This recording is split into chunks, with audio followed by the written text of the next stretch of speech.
नमस्कार मंडळी, मी नेहाज महाराष्ट्र व्लॉग्स माझ्या मराठी यूट्यूब चॅनलमध्ये तुमचं सर्वांचं स्वागत करते आणि रेसिपीला सुरुवात करते। आज आपण कैरीचा मस्तपैकी रसरशीत असा वर्षभर टिकणारा गुळांबा आपण करणार आहोत। ते इथे गुळांब्यासाठी लागणारे सर्व साहित्य मी घेतलेलं आहे। तत्पूर्वी मला सांगायचं आहे, इथे आपण सर्व साहित्य कोरडं करून घ्यायचं आहे।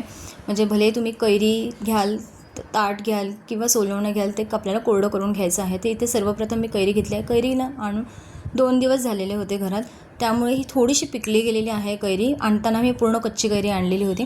तर सर्वात पहिले ना, कैरीवर चीक असतो म्हणून स्वच्छ पाण्याने धुवून घ्यायची कैरी। त्यानंतर चांगल्या कोरड्या कपड्याने आपल्याला कैरी चांगली पुसून घ्यायची आहे आणि त्यानंतर पुढच्या प्रोसेसला आपल्याला जायचं आहे। तर कैरी माझी चांगली कोरडी झालेली आहे।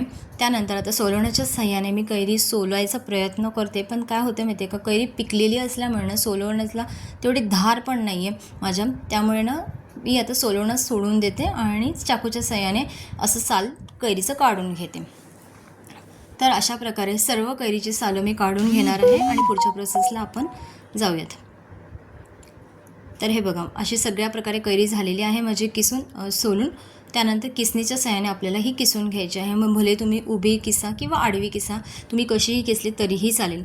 ते इथे मी तोतापुरी कैरी वापरलेली आहे। तुमच्याकडे जी कैरी अवेलेबल होत असेल बाजारात, ती कैरी तुम्ही इथे वापरू शकता, काहीही हरकत नाही। तर अशा प्रकारे मस्त उभे तुकडे असे पडत आहेत कैरीचे, बघू शकता तुम्ही। कैरी ही गोड आहे खायला, मी थोडंसं खाऊन बघितलं तर।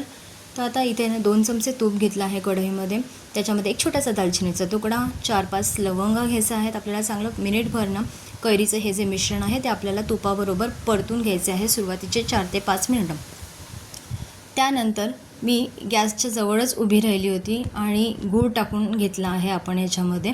आणि गूळ ॲड केल्यानंतर सुरुवातीचे 10 मिनिटं ना मी गॅसच्या समोर उभी राहून मोठ्या आचेवर पाक करून घेतलेला आहे गुळाचा।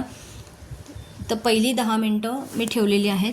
तर बघू शकता 10 मिनिटाला नंतर अशा प्रकारे गुळाचा पाक झालेला आहे। त्यानंतर आता गॅसची फ्लेम बारीक केलेली आहे मी आणि गूळ जो आहे तो अशा प्रकारे शिजवून घेतलेला आहे गुळाचा पाक। आणि सर्वात शेवटी या स्टेजला आपल्याला वेलची पावडर टाकायची आहे, कारण याच्यापेक्षा जर तुम्ही अजून शिजवायला जाणार तर त्याचा घट्ट गोळा होईल गूळ ॲड केल्यामुळे।